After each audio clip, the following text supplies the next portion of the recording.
Rais wa Jamhuri ya Muungano wa Tanzania Mheshimiwa Dr. Samia Suluhu Hassan Jumapili ya leo ya Juni 28 mwaka 2026 amekutana tena na kufanya mazungumzo na mfanyabiashara kutoka Nigeria ambaye pia ni mwanzilishi na mmiliki wa Dangote Group, Alhaji Aliko Dangote, katika Ikulu jijini Dar es Salaam. Kwa mujibu wa taarifa ya Ikulu, rais alifanya mazungumzo na Dangote pamoja na ujumbe wake. Ingawa taarifa hiyo haikueleza kwa kina matokeo ya mazungumzo hayo, mkutano huo unaonekana kuwa na umuhimu mkubwa kutokana na uwekezaji wa Dangote nchini Tanzania, hususan kiwanda chake cha saruji kilichopo Mtwara. Dangote ni miongoni mwa wawekezaji wakubwa wa kigeni nchini Tanzania.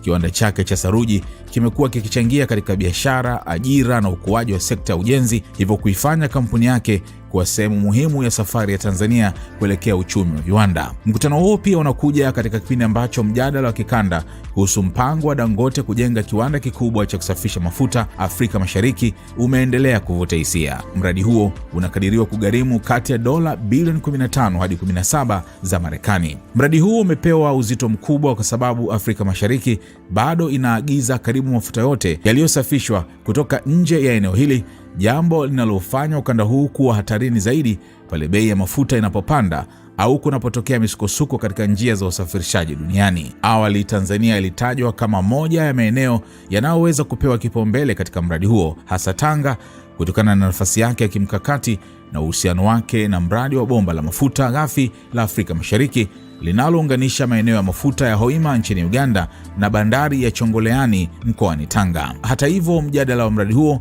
uliingia katika hali ya kidiplomasia baada ya Rais wa Kenya William Ruto akiwa pamoja na Rais wa Uganda Yoweri Museveni na Dangote kutangaza jijini Nairobi mpango wa kujenga kiwanda hicho Tanga.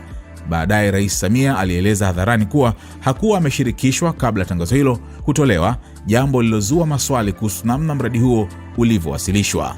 Siku chache baadaye Dangote aliambia Financial Times kuwa anaelekea zaidi kuichagua Mombasa nchini Kenya badala ya Tanga, akieleza kuwa Mombasa ina bandari kubwa na yenye kina zaidi, jambo muhimu kwa kiwanda kinachotarajiwa kupokea meli kubwa za mafuta ghafi na kusafisha hadi mapipa 6.5 kwa siku. Pia alitaja ukubwa wa soko la matumizi ya mafuta nchini Kenya kama moja ya sababu za kibiashara. Kauli hiyo ilionekana kupunguza nafasi ya Tanzania kuupata mradi huo, ingawa mkutano wa sasa wa Ikulu unaonyesha kuwa Dar es Salaam bado inaendelea kuweka njia ya mawasiliano moja kwa moja na moja wa wafanyabiashara wenye ushawishi mkubwa zaidi barani Afrika.